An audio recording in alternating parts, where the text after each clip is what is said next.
నమస్తే. తెలంగాణ మొత్తం ఒకటే చర్చ. సర్పంచ్ ఎలక్షన్లు, ఎంపీటీసీ, జెడ్పీటీసీ ఎలక్షన్లు ఉంటాయా ఉండయా? 8వ తేదీన ఏం జరగబోతున్నది? హైకోర్టు కొట్టేస్తుందా?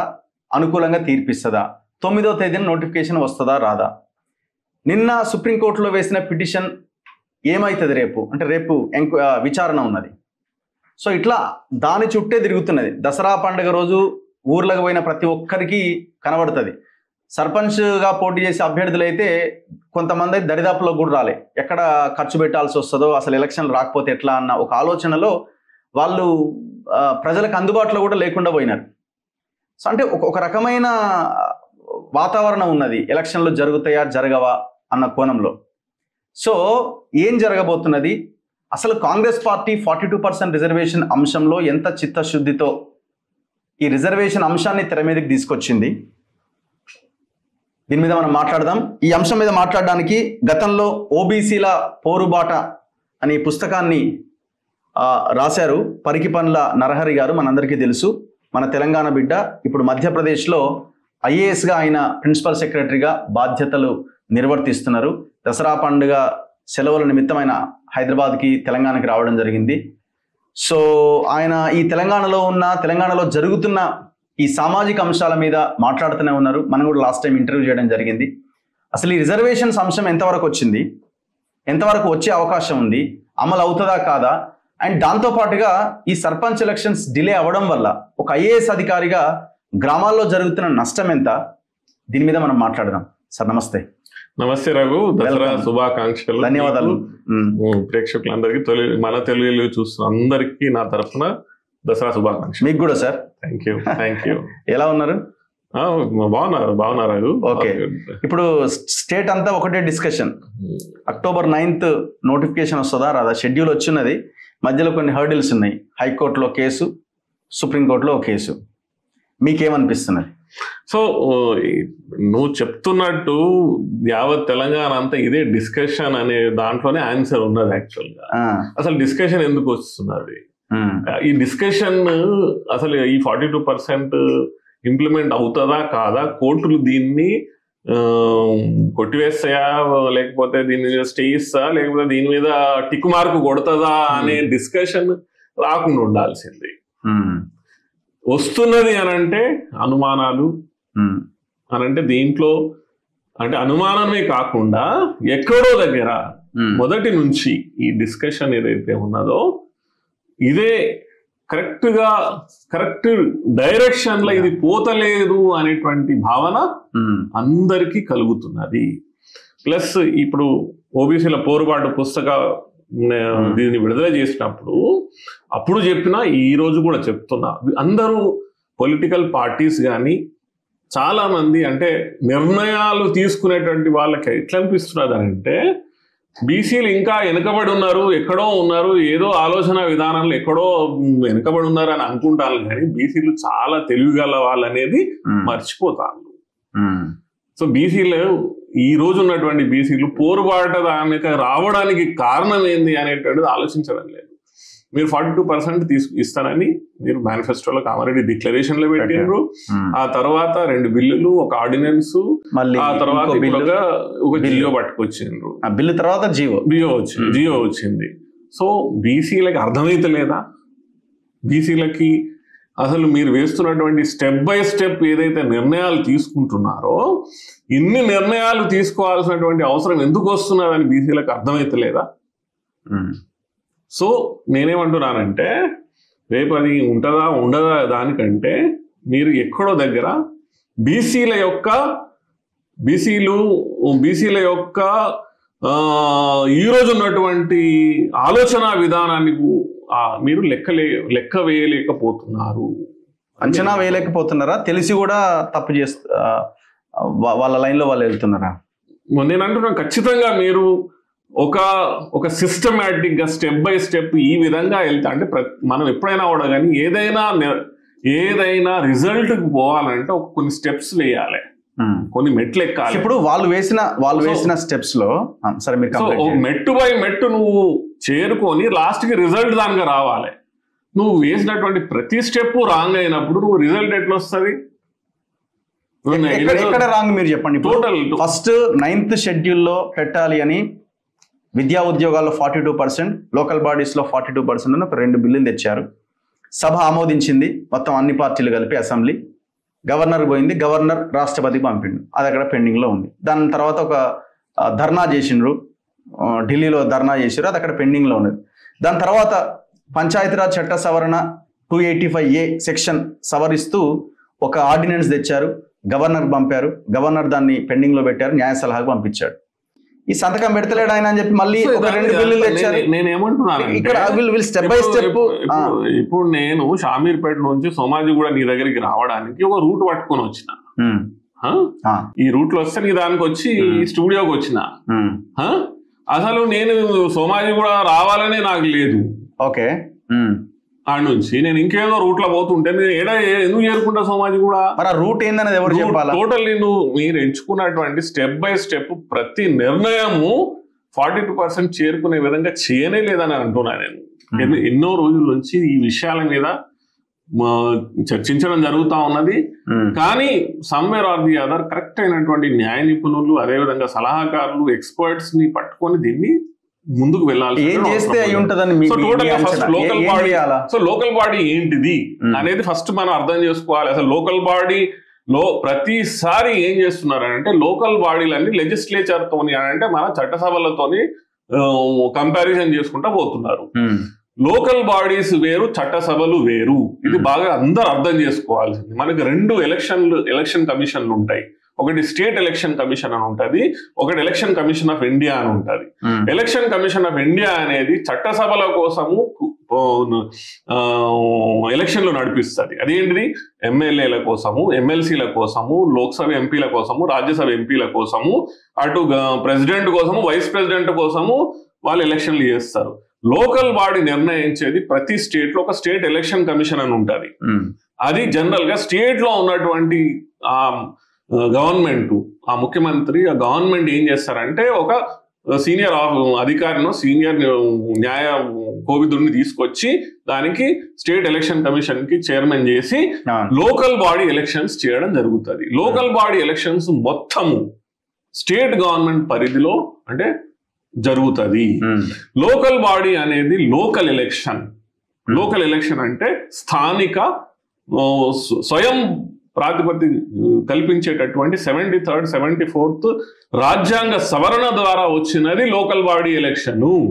లోకల్ బాడీ ఎలక్షన్ అనేది sarpanch, MPTC, ZPTC, councillor, corporator, mayor, municipal chairperson దీనికోసం జరిగేటటువంటి ఎలక్షన్స్. ఇది unit wise election. Okay, unit wise అంటే ఒక గ్రామ పంచాయతీలో ఒక గ్రామ పంచాయతీ సంబంధించినటువంటి ఏ విధంగా అక్కడ డెవలప్మెంట్ జరగాలి, ఎలాంటి రోడ్లు వేయాలి, ఎలాంటి శానిటేషన్ ఫెసిలిటీస్, చెట్లు, మొక్కలు, అక్కడ ఉన్నటువంటి చెరువులు ఇవన్నిటిని ఏ విధంగా కాపాడుకోవాలి, ప్లస్ ఎంత ట్యాక్సులు వేయాలి, ఎంత ట్యాక్సులు తీసుకోవాలనేది నిర్ణయించేది లోకల్ బాడీ. అయితే ఈ లోకల్ బాడీ అనేది ఎప్పుడైనా అవడా కానీ లోకల్ పాపులేషన్ ఆధారంగా నిర్ణయించేటటువంటి ఎలక్షన్ లోకల్ బాడీ ఎలక్షన్. అక్కడ ఎంతమంది ఎస్సీలు ఉన్నారు, ఎంతమంది ఎస్టీలు ఉన్నారు, బీసీలు ఉన్నారు, ఇతరత్రా ఉన్నారు, దీన్ని బట్టి నిర్ణయించేటటువంటిది లోకల్ బాడీ ఎలక్షన్. నువ్వు లోకల్ బాడీ ఎలక్షన్ ని ప్రతిసారి నువ్వు లెజిస్లేచర్ తో కంపారిజన్ చేసుకొని అంటే ఎమ్మెల్యేలు, ఎంపీలతోని దాంతో కంపారిజన్ చేసుకొని మేము మొత్తం స్టేట్ అంతా 42% ఇస్తాం, స్టేట్ అంతా 42% ఇస్తామని ప్రతిసారి ఆలోచించడమే తప్పితే అసలు లోకల్ బాడీలో లోకల్ ఎలక్షన్ ని లోకల్ కి అనుగుణంగా నువ్వు దాని పాపులేషన్ కి అనుగుణంగా దానికి ఉన్నటువంటి సామాజిక కోణాలని దృష్టిలో పెట్టుకొని నువ్వు లోకల్ బాడీ ఎలక్షన్స్ కోసం ప్రయత్నాలు చేయాల్సింది. రిజర్వేషన్ అనేది సెంట్రల్ ఇష్యూనే కదా సార్. మళ్ళీ రిజర్వేషన్ అనేది మళ్ళీ నేను చెప్తున్నాను 2 రకాల రిజర్వేషన్స్ ఎలక్షన్స్ కి వచ్చిన సరికి 2 రకాల ఎలక్షన్. ఇప్పుడు మనం చెప్పుకునేది లెజిస్లేచర్ అంటే చట్టసభలు.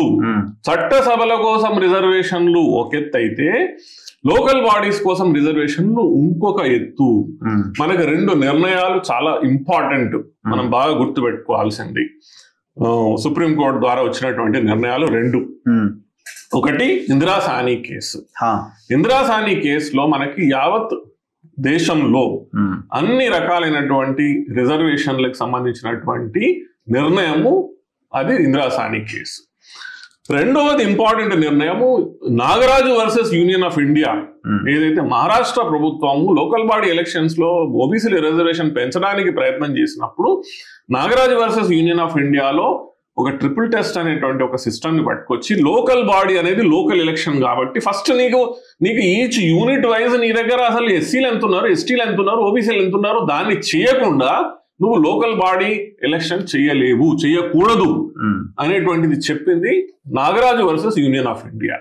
ఈ రెండు నిర్ణయాలు, చట్టం నిర్ణయాలు ఏవైతే ఉన్నాయో దీనికి అనుగుణంగా తీసుకోవాల్సినటువంటి నిర్ణయమే లోకల్ బాడీ ఎలక్షన్స్ నిర్ణయం. ఇప్పుడు నువ్వు ఈ రెండు నిర్ణయాలని పక్కన పెట్టి, ఈ రెండు సుప్రీంకోర్టు నిర్ణయాలు పక్కన పెట్టి నువ్వేం చేస్తున్నావు అని అంటే, ఎంతసేపు నేను 42% ఇస్తా, మొత్తం స్టేట్ అంతా ఇస్తా, నేను దాన్ని పూర్తిగా స్వాగతిస్తాను, 42% ఇవ్వాలి, ఇవ్వద్దని కాదు, స్టేట్ గవర్నమెంట్లు ఇవ్వాలి, ఎప్పుడో జరగాల్సినది. కానీ మనం ఎంచుకున్నటువంటి స్టెప్స్ ఏది, దాని ప్రక్రియ ఏది? ఇప్పుడు వాళ్ళు కులగణన చేసినామని చెప్పి పెడుతున్నారు కదా, అదే ఎంపరికల్ డేటా, దాని ఆధారంగానే మేము పెంచుతున్నామని చెప్తున్నారు. వెరీ గుడ్, నేను ఒప్పుకుంటా దాన్ని.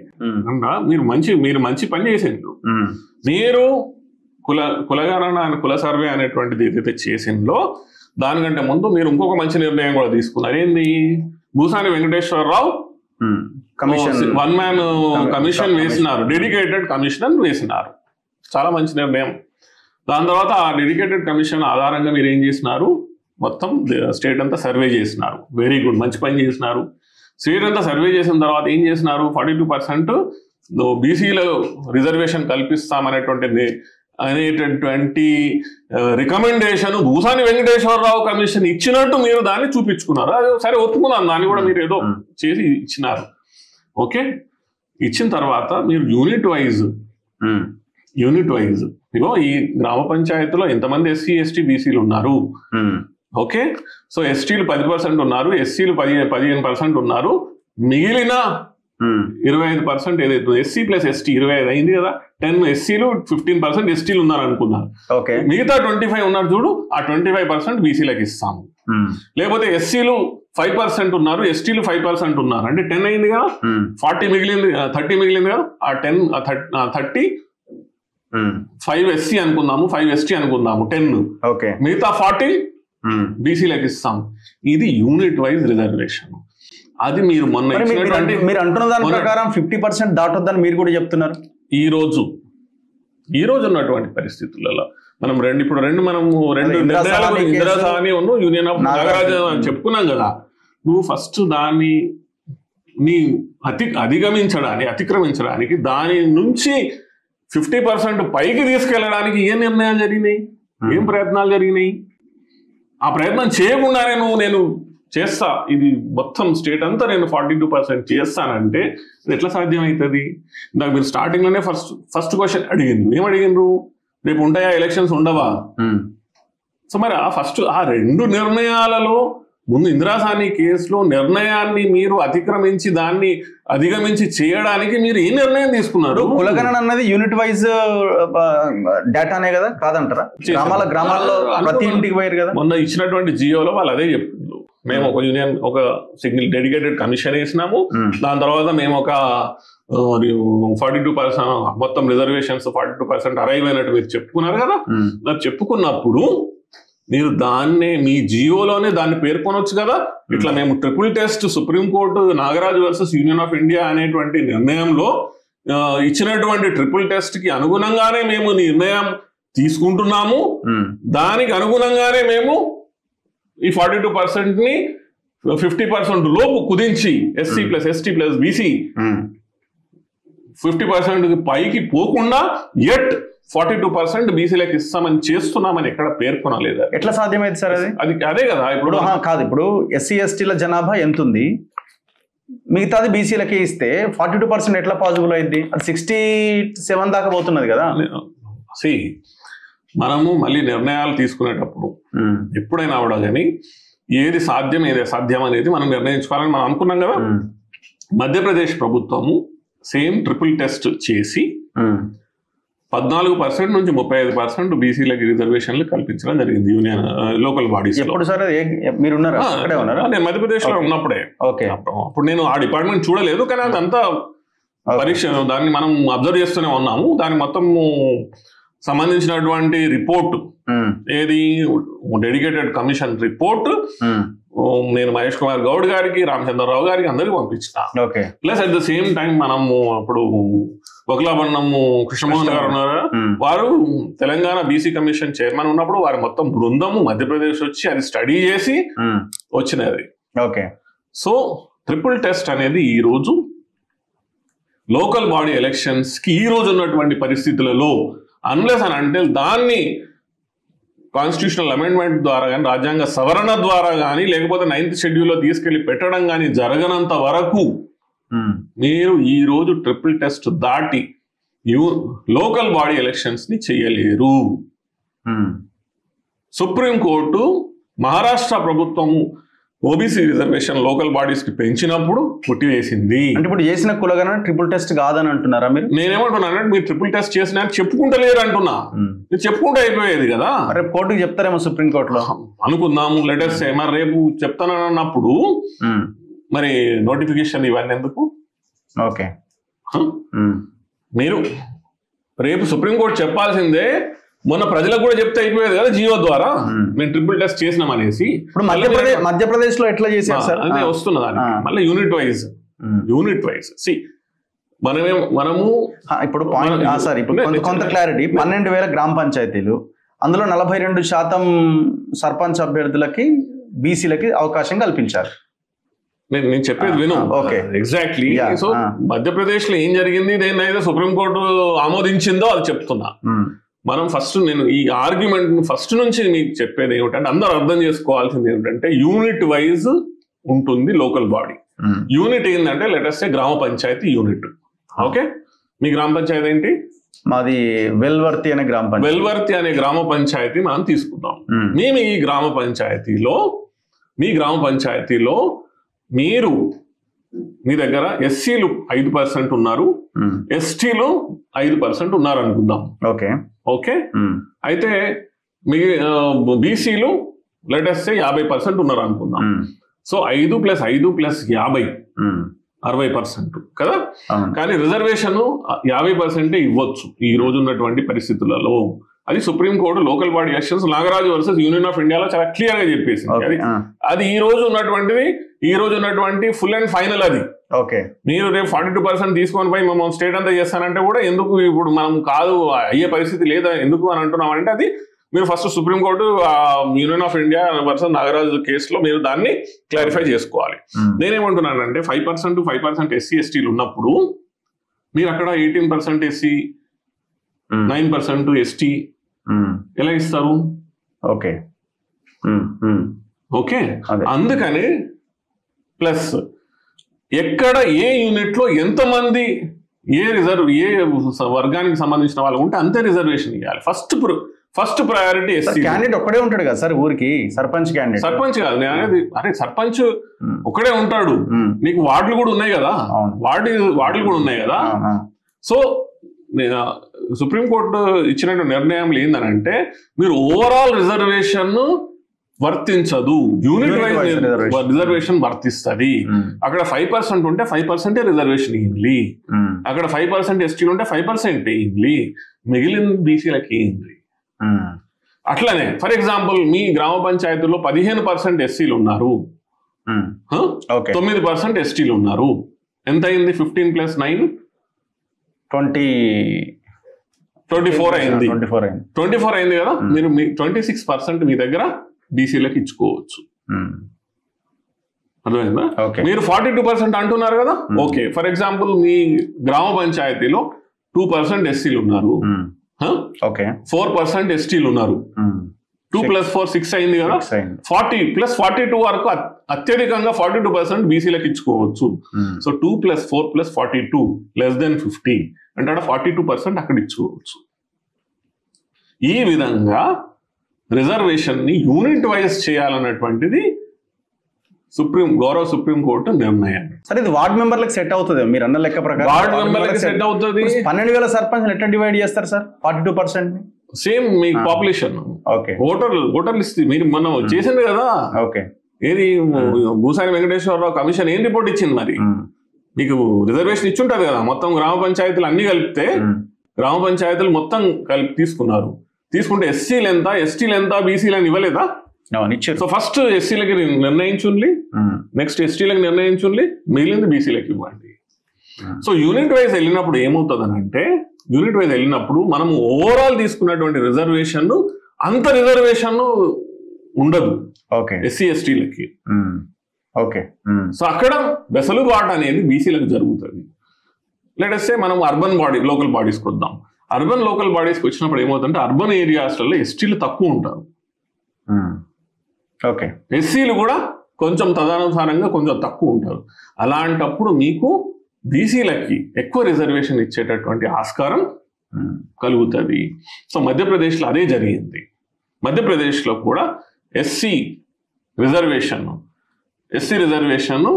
మా దగ్గర 14%. Overall ST reservation 21%. So 21 plus 14 ఎంత అయింది? 35. 14% బీసీ ఉండే, అంతే కదా మిగిలింది. సో దాన్ని తీసుకెళ్లి 35 చేసినారు. సో యూనిట్ వైజ్ తీసుకున్నప్పుడు ఏమైంది? మీకు ఎక్కడ ఎస్సీలు తక్కువ ఉంటే అక్కడ బీసీలకి స్కోప్ వస్తుంది, ఎక్కడ ఎస్టీలు తక్కువ ఉంటే అక్కడ బీసీలకు ఎక్కువ వస్తుంది. ఈ రోజు ఉన్నటువంటి పరిస్థితులలో మీరు దీన్ని అతిక్రమించి ముందుకు వెళ్ళలేరు. ఇప్పుడు 9th షెడ్యూల్ లో తమిళనాడు క్లారిటీ వచ్చిందా? యూనిట్ వైజ్ చేసుకోవాలనేసి మీరు యూనిట్ వైజ్ చేయలేదు. మీరు 42% ఓవరాల్ స్టేట్ వైజ్ అని అన్నారు. దానివల్ల ఏమైంది? మన దగ్గర ఉన్నటువంటి ఎస్సీ రిజర్వేషన్ ఎంత 18 లోకల్ బాడీ 18, ఎస్టీలు ఎంత 10 ఎంత అయింది? 28 అయింది. మిగిలింది ఎంత? 22, 21 మీరు బీసీలకి ఇచ్చేది పోయి మీరు 42 అని అన్నారు. అది అయ్యే పని కనిపించడం లేదు. అన్లెస్ అంటే రేపు అద్భుతాలు జరిగి కోర్టు. నౌ 9th షెడ్యూల్ వద్దాం. ఓకే, మళ్ళీ మనము ఈ 2 కేసుల గురించి మాట్లాడుకోవాలి. ఏది? Indira Sawhney versus union of India, Nagaraju versus union of India. ఈ 2 వీటిని మళ్ళీ రీఛాలెంజ్ చేసి ఇందిరాసాని 1992లో జరిగినటువంటి నిర్ణయం. ఇందిరాసాని ఏది? After implementation of Mandal commission court ఏమన్నదనంటే 50%కి ఏ పరిస్థితులలోనూ 50% దాటదు. అది రిజర్వేషన్ ఇన్ లోకల్ బాడీసా, లేకపోతే రిజర్వేషన్ ఇన్ ఎలక్షన్సా, లేకపోతే రిజర్వేషన్స్ ఇన్ గవర్నమెంట్ రిక్రూట్మెంట్సా అనే దాని మీద నిర్ణయం తీసుకొని 50% అతి ఎక్కువ పోకూడదు అని దాన్ని 1992లో నిర్ణయం తీసుకున్నారు. 1992 నుంచి 2025 సుమారు 33 సంవత్సరాలు దాటిపోయింది. ఈ 33 సంవత్సరాలల్లో చాలా చేంజెస్ జరిగినాయి. ఆ రోజు ఉన్నటువంటి ఓబీసీలు ఎప్పుడైతే మండల్ కమిషన్ రిఫార్మ్స్ ఇంప్లిమెంట్ చేయడం జరిగిందో అప్పుడు ఓబీసీలకి 27%, బీసీల దీంట్లో రిజర్వేషన్స్లలో, ఎడ్యుకేషన్ ఇన్స్టిట్యూషన్స్లలో ఇవ్వాలనేటువంటి నిర్ణయం జరిగిన తర్వాత కొంతవరకు ఓబీసీలకి దానివల్ల ఫాయిదా జరిగింది. కానీ పొలిటికల్ రిజర్వేషన్స్ పరంగా చూసుకున్నట్టయితే అది లోకల్ బాడీసా లేకపోతే చట్టసభలా, ఇక్కడ ఈనాటికి న్యాయం జరగలేదనేటువంటి భావన ఈ ఓబీసీల పోరుబాటకు ఎందుకు వస్తున్నారు? ఓబీసీలు ఈరోజు ఎందుకు ప్రత్యక్షంగా వచ్చి తమ గొంతు విప్పి మాట్లాడుతున్నారు? ఎందుకు ఎక్స్ప్రెస్ చేస్తున్నారు? ఎందుకు తమకు లభించినటువంటి ఫలాలు ఏవైతే ఉన్నాయో వాటి గురించి ఈరోజు ఎందుకు మాట్లాడుతున్నారు అని అంటే అన్యాయం జరుగుతుంది. Mandal commission mandal commission reforms implementation అయిన తర్వాత ఎక్కడో దగ్గర ఓబీసీకి, బీసీలకి ఈ రోజు కూడా దక్కాల్సినటువంటి ఫలాలు దక్కలేదు. కాబట్టి మాకు అవి దక్కే విధంగా మాకు ప్రభుత్వాలు నిర్ణయాలు తీసుకోవాలనేది ఈ రోజు ఓబీసీలు కోరుకుంటున్నారు. సో దానికి ఈ రోజు చేయాల్సినది ఏంటంటే జస్ట్ 9th షెడ్యూల్ తీసుకుపోయి పెడతా, 9th షెడ్యూల్ తీసుకుపోయి పెడతా అంటే 9th షెడ్యూల్ తీసుకుపోయి ఆడ ఆ సందుకులో తీసుకుపోయి నేను ఇది పెడతా, ఇది కాదు. ఖచ్చితమైనటువంటి కాన్స్టిట్యూషనల్ అమెండ్మెంట్, రాజ్యాంగ సవరణ ఈ రోజు చేయాల్సినటువంటి అవసరం ఉన్నది. రాజ్యాంగ సవరణ దేనికి అంటే ఆ 50% అప్పర్ లిమిట్ ఏదైతే Indira Sawhney versus union of ఇండియాలో 1992లో లాస్ట్ తీసుకున్నటువంటి నిర్ణయాన్ని ఖచ్చితంగా దాన్ని తీసుకుపోయి పార్లమెంట్లో పెట్టి ఉభయ సభలు దాన్ని ఆమోదించి 2/3 మొత్తం స్టేట్స్ ని ఆమోదించితే తప్పితే మనం దాన్ని అంటే పైకి పోలేదు. ఎక్సెప్షన్ ఉన్నది, తమిళనాడు ఉన్నది, ఎక్సెప్షన్ అది ఉన్నది, అది ఆ రోజు జరిగిపోయింది. ఆ రోజు ఉన్నటువంటి పరిస్థితులలో తమిళనాడు ప్రభుత్వాలు ఏకమైపోయి, అక్కడ ఉన్నటువంటి పార్టీలు ఏకమైపోయి వాళ్ళంతా పోయి ఆ రోజు చేసుకున్నారు. మరి ఈ రోజు మీరు అందరు ఏకం కావచ్చు కదా. ఇండివిజువల్ ఎందుకు ఫైట్ చేస్తున్నారు పార్టీలు? పొలిటికల్ పార్టీస్ ఇండివిజువల్ ఎందుకు ఫైట్ చేస్తున్నారు? పొలిటికల్ పార్టీలు అందరూ కలిసి అందరికి ఇష్టమైన ఈరోజు చేయాలని ఉందా? ఏమో ఎవరి ఎజెండా వాళ్ళకున్నది, బయటకైతే చేయాలని ఉందనే మాట్లాడుతున్నారు. చేయాలని ఉందని మాట్లాడుతున్నప్పుడు మరి ఎందుకు అందరూ కలిసి ఒక పోరాటం దిశగా వెళ్ళాలి? అది చేయనంత వరకు నేను మళ్ళీ చెప్తున్నాను, ఎందుకంటే నేను ఈ రిజర్వేషన్స్ కావాలి, ఈ రిజర్వేషన్స్ చేంజ్ రావాలి. ఎందుకంటే ఈరోజు ఓబీసీల పోరుబాట ఈ స్థితికి రావడానికి కూడా కారణం ఎక్కడో దగ్గర కొన్ని సామాజిక వర్గాలు పొలిటికల్ సర్కిల్స్ లో, ముఖ్యంగా పొలిటికల్ ఏదైతే ఏదైతే రాజ్యాధికార ఎక్కడైతే ఉన్నదో అక్కడ ఓబీసీలకి న్యాయం జరగలేనటువంటి భావన బాగా పెరిగిపోతా ఉన్నది. సో అది ఖచ్చితంగా రావాలి అని నమ్ముతున్నాను. కాబట్టి అందరూ కలిసి నిర్ణయాలు తీసుకోవాలి. ఈడబ్ల్యూఎస్ రిజర్వేషన్ కి 50% క్యాప్ ఎందుకు అన్నది పెద్ద క్వశ్చన్ కదా దేశంలో. ఎగ్జాక్ట్లీ మనం అది చర్చించుకోవాలి. సో మనకి 2 రకాల రిజర్వేషన్స్, ఒకటి ఎస్సీ ఎస్టీ ఓబీసీ రిజర్వేషన్స్, ఇంకొకటి ఈడబ్ల్యూఎస్ రిజర్వేషన్స్.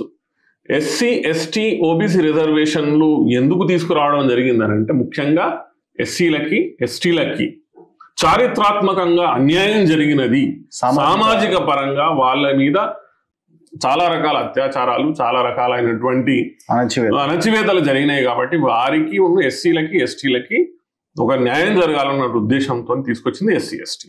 ఓబీసీలకు సామాజిక మరియు విద్యా పరంగా వెనుకబడినటువంటి జాతులు కాబట్టి వీరికి రిజర్వేషన్లు కల్పించాలని మండల్ కమిషన్ సిఫారసుల ఆధారంగా తీసుకొచ్చినటువంటిది.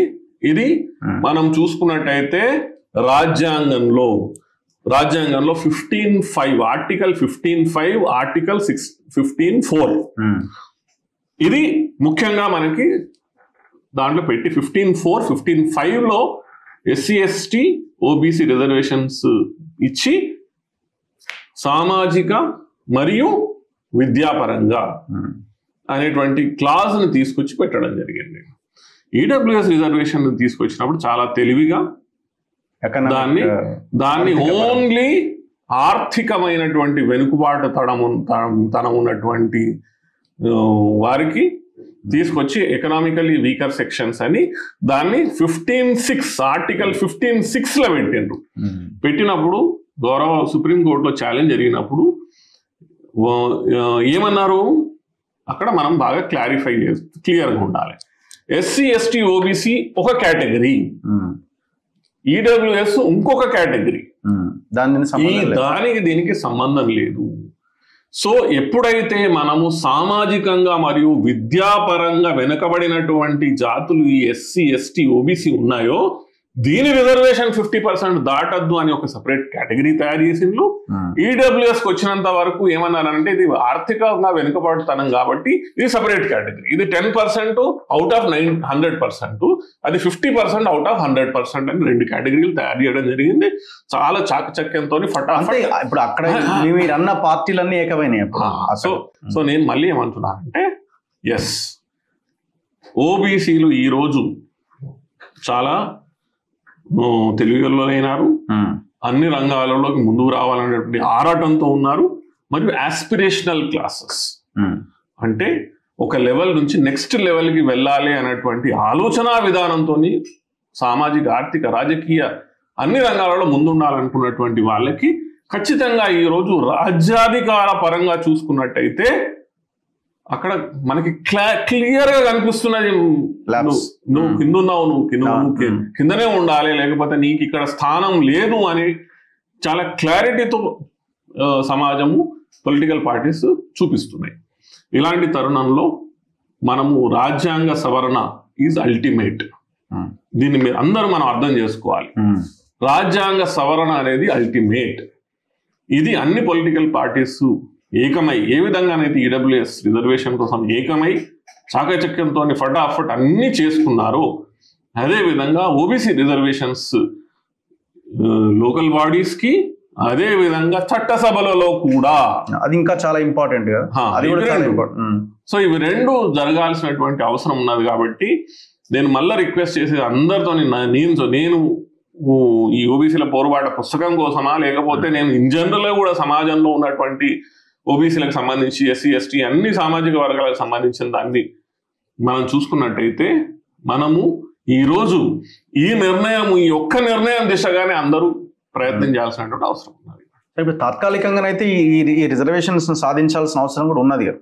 ఈ 42% ఎట్లా అన్నది మీరు అన్నట్టు డైరెక్షన్ సరిగ్గా లేదు, ఆ డైరెక్షన్ లో వెళ్ళట్లేదు అని అంటున్నారు. అయితే నేనేమంటున్నా అంటే, మీరు ప్రయత్నం చేస్తున్నారు కదా 42% కోసం, 42% కోసం ప్రయత్నం చేస్తున్నప్పుడు నిర్ణయం జరిగే విధంగా ప్రయత్నం చేయాలి కదా. మీరు ఒక జియో పట్టుకొచ్చినారు, రేపు బై ఛాన్స్ దాన్ని కొట్టివేయడం జరిగిందో, స్టే ఇవ్వడం జరిగిందో, మీరు ఏం చెప్పుకుంటారు? బీసీలకు ఏం చెప్పుకుంటారు? మేము ప్రయత్నం చేసినాం కానీ కోట్లు కొట్టేసినాయి అని చెప్పుకుంటారా? అంతే చెప్తారు కదా మరి. అంటే నేనేమో అదే మన స్టార్టింగ్ లో మనం మళ్ళీ మాట్లాడుకున్నాం, బీసీలు అంత తెలివి తక్కువ వాళ్ళు కాదు. ఈరోజు మీరు జస్ట్ మేము ప్రయత్నం చేసినాం, కోట్లు కొట్టేసినాయి అన్నట్టు బీసీలో చాలా చాలా బాగా మంచి ప్రయత్నం చేసినలే, అయినా మేము కోట్లు కొట్టేసినాయి, అయినా మేము మిమ్మల్ని నమ్ముతానం అనేటువంటి పరిస్థితుల్లో ఉన్నారు ఈరోజు. అంటే ఇప్పుడు గవర్నర్ అక్కడ సంతకం పెట్టలేదు చేసిన బిల్లు మీద, దానివల్లే ఇది ఆగిపోయింది అని ఒక చర్చను కూడా తీసుకొస్తున్నారు అనుకుందాం. కోర్టులో మొన్న గవర్నర్ హైకోర్టు అడిగింది కదా, గవర్నర్ గాని ప్రెసిడెంట్ ఆఫ్ ఇండియా గాని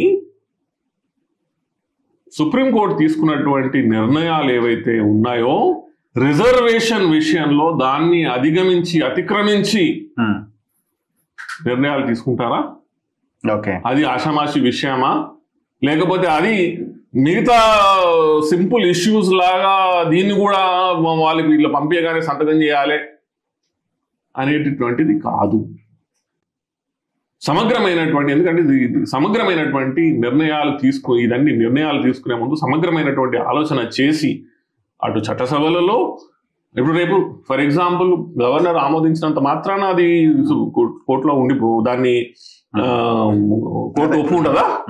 కోర్టు దాన్ని మళ్ళీ రివ్యూ చేయదా, స్క్రూటినీ చేయదా? చేస్తుంది కదా. మరి అప్పుడు సో మీరు వేస్తున్నటువంటి ప్రతి స్టెప్ని చాలా ఆలోచించి వేయాల్సినటువంటి విషయం. ఎందుకనంటే ఇది రాబోయే తరాలకి సంబంధించినటువంటి విషయం. మీరు వెళ్ళి రేపు బోర్లా బొక్కర కోర్టు ముందు పడితే బీసీలు అనే వాళ్ళు మిమ్మల్ని క్షమించారు. ఒక పాయింట్ వినబడుతున్నది. నేను చాలా మంది కాంగ్రెస్ సీనియర్లతో ఇంటర్వ్యూ చేసినప్పుడు, మేము ఈ చట్టబద్ధంగా అయ్యేంత వరకు మేము ఎలక్షన్లకు వెళ్ళే పరిస్థితి లేదు, ఇవాళ ఆ సిచ్యువేషన్లోకి సరే నెట్టివేయబడ్డామా కానీ అక్కడికి వెళ్ళిపోయినాం. గ్రామాల్లో విస్తృతమైన చర్చ ఉన్నది, రిజర్వేషన్స్ అవుతుందా కాదా అని. ఒకవేళ కాకపోయి మేము పార్టీ పరంగా ఇస్తామన్నా నమ్మేటట్లేదు పరిస్థితి. సో ఆ సిచ్యువేషన్లో ఇంకా చట్టబద్ధంగా అయితేనే ఎన్నికలు. గతంలో ఇక్కడ తమిళనాడులోనే ఇంకో దగ్గర 7-8 సంవత్సరాలు ఏదో వాయిదా వేసుకుంటూ వెళ్ళారట కదా చరిత్ర. సో అట్లా వెళ్ళే అవకాశం ఉందన్నది ఒక ఇది. సో అంటే ఒక ఐఏఎస్ గా మీరేం చెప్తారు? డిలే అయితే గ్రామాల పరిస్థితి ఎట్లా ఉంటది? సో అది ఎంతవరకు కరెక్ట్ అని మీరు అనుకుంటున్నారు? మన గ్రామాలు, మన ఈ లోకల్ బాడీస్ ఏవైతే ఉన్నాయో, లేకపోతే 73, 74 రాజ్యాంగ సవరణలు ఏదైతే ఉన్నాయో, ఇది మన భారత గ్రామీణ మరియు పట్టణ అభివృద్ధి వ్యవస్థకి వెన్నెముక. మీరు వెన్నెముకని ఎన్ని రోజులని విరగొట్టుకొని పెట్టుకుంటారు, లేకపోతే దాన్ని ఎదగకుండా చూస్తారు, లేకపోతే ఆ వెన్నెముకకి అసలు వెన్నెముక చక్కగా ఉండాల్సిన అవసరం లేదని దాన్ని త్రోసిపుచ్చుతారు. Finance commission, 15th finance commission ఏదైతే ప్రస్తుతం అమల్లో ఉందో, తర్వాత వచ్చేటటువంటి 16th ఫైనాన్స్ కమిషన్ భారత ప్రభుత్వం ఇచ్చేది చాలా ఇంపార్టెంట్ పైసలు అవి. ఓకే, డెవల్యూషన్ ఆఫ్ ఫండ్స్ కింద ఆ పైసలు మీరు ఎప్పుడు యూజ్ చేయగలుగుతారు, ఎప్పుడు దాన్ని అభివృద్ధి కోసం చేస్తారంటే ఎప్పుడైతే అక్కడ ఎలక్టెడ్ బాడీస్ ఉంటాయో అప్పుడే దాన్ని ఉపయోగిత ఉంటుంది, యూజ్ చేయగలుగుతారు. అంతకుముందు భారత ప్రభుత్వం కూడా ఆడ ఎలక్షన్లు జరగకపోయినా ఆవిడ కానీ పైసలు ఇచ్చుకుంటా పోయేది. ఇప్పుడు అవన్నీ పోయినాయి. తర్వాత మీరు అసలు అంటే ఓన్లీ చట్టసభలు ఉండాలి, కింద ఎలాంటి ప్రజాస్వామ్యము, గ్రామీణ మరియు పట్టణ ప్రజాస్వామ్యం లేకుండా ఎన్ని రోజులని ఏ వ్యవస్థ నడిపించగలుగుతారు?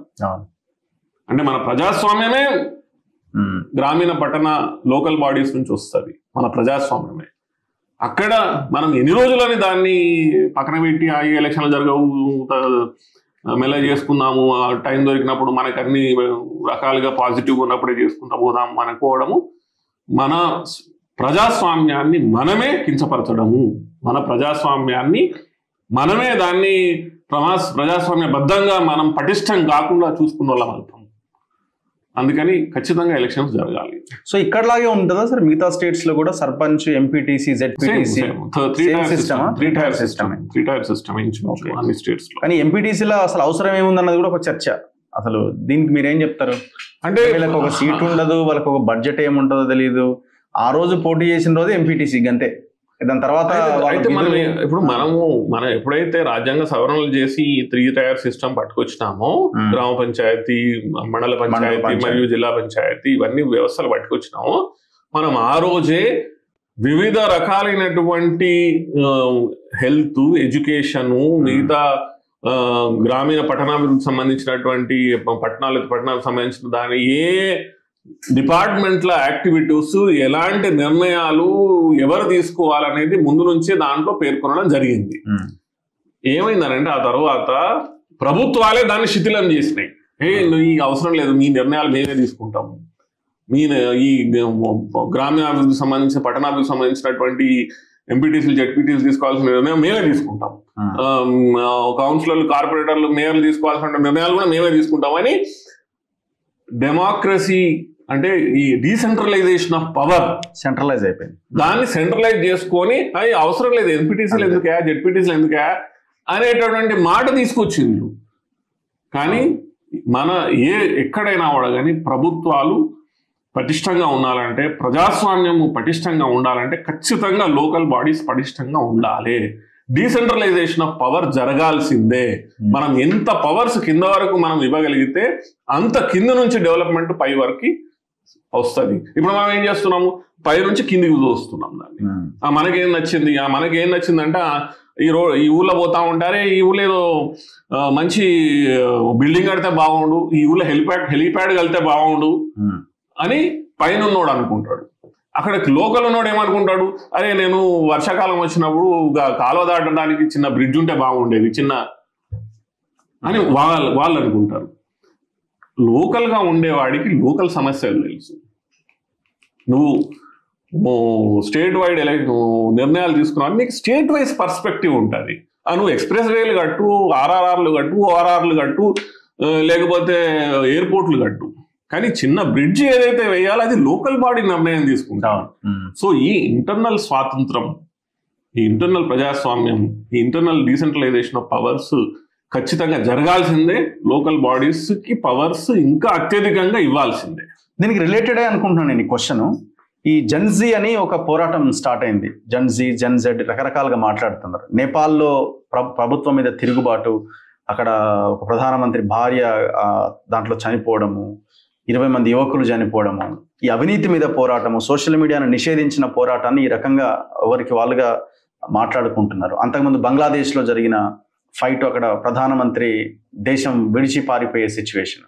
మన దేశంలో కూడా ఈ పరిస్థితి రాబోతున్నదా? ఇప్పుడు ఇట్లాంటి రాజ్యాంగ సవరణలు ఇవన్నీ చేసుకోవడానికి ఇట్లాంటి పోరాటాలే రావాల్సిన అవసరం ఉందా? దీన్ని ఎట్లా మీరు ఏం చెప్తారు? మనం ఈ రోజు చూసుకున్నట్టయితే మనది భారతదేశం అనేది ఒక యుక్త వయసులో ఉన్నటువంటి దేశం, యువ దేశం. ఇక్కడ అంతా ఇప్పుడు ఉన్నటువంటి 30 years ఆఫ్ వయస్సులో, 30 years ఏజ్ లోపల ఉన్నటువంటి భారతదేశ యువత ఏదైతే ఉన్నదో అది నియర్లీ మోర్ దెన్ 40% పాపులేషన్ ఉన్నది. ఐ థింక్ 40 years లోపు అయితే 60% పాపులేషన్. అదే మనం 30 to 40 పక్కన పెడుతున్నాం. 30 years లోపే ఉన్నటువంటి ఈ జెన్జీ అనేది 1996-97 తర్వాత పుట్టినటువంటి వాళ్ళు ఎవరైతే ఉన్నారో వాళ్ళు జెన్జీ. 97 నుంచి 2012 వరకు. ఆ తర్వాత వచ్చింది జెన్ ఆల్ఫా అని వచ్చింది. రకరకాలుగా. సో ఇప్పుడు మనం జెన్జీ గురించి మాట్లాడుకోవాలి, ఎందుకంటే వాళ్ళకి 20s లో ఉన్నారు, 18 to 20s లో ప్లస్ 25 years ఆలోచించి ఇదేం చుట్టూ జరుగుతుంది, సమాజం ఏం ఆలోచిస్తుంది ఇవన్నీ. సో ఈ ఏజ్ లో ఉన్న వాళ్ళు ఎవరైతే ఉన్నారో వీళ్ళు సోషల్ మీడియా లో అత్యధికంగా ఉన్నారు. ఓకే, వాళ్ళు సమాజాన్ని కొత్త రకంగా చూస్తున్నారు. కొత్తగా వచ్చినారు కదా వాళ్ళు, కొత్త రకంగా చూస్తున్నారు. వాళ్ళ ఆలోచన విధానం, వాళ్ళకి ఎలాంటి ప్రభుత్వాలు కావాలి, ఎలాంటి సమాజం ఎలా ఉండాలి, వాళ్ళకంటే పైన జనరేషన్స్ ఎవరైతే ఉన్నారో, అంటే ఆ 96-97 ముందు వచ్చిన వాళ్ళని మిలీనియల్స్ అంటారు. ఆ పైన ఉన్న వాళ్ళు ఎవరైతే ఉన్నారో వాళ్ళు వీరి పట్ల ఏవైతే నిర్ణయాలు తీసుకుంటున్నారో, జెన్జీ పట్ల నిర్ణయాలు తీసుకుంటున్నారో దాని మీద చాలా విచిత్రంగా చూస్తున్నారు అన్నమాట. మీరేమో అంటే జెన్జీకి ఈరోజు వాళ్ళు చదువుకున్న తర్వాత ఎలాంటి అవసరాలు, ఎలాంటి సామాజిక పరంగా, ఆర్థిక పరంగా ఏ విధంగా ఉండాలి అనే దాని మీద ఆలోచిస్తున్నారు. ఎక్కడైతే వీటి మధ్య వ్యత్యాసం పెరుగుతా పోతుందో, అంటే ఇటు ప్రభుత్వాలు, సమాజం, అటు జెన్జీ, వీళ్ళ మధ్యలో వ్యత్యాసము పెరగకుండా చూసుకోవాల్సినటువంటి అవసరం మనది. సో ఇప్పుడు నేపాల్లో చాలా విచిత్రమైనటువంటి నిర్ణయం, సోషల్ మీడియాని బ్యాన్ చేయడం. అదంతా ఇంకా అంటే ఎంత డిస్కనెక్ట్ పెరిగిపోయినది.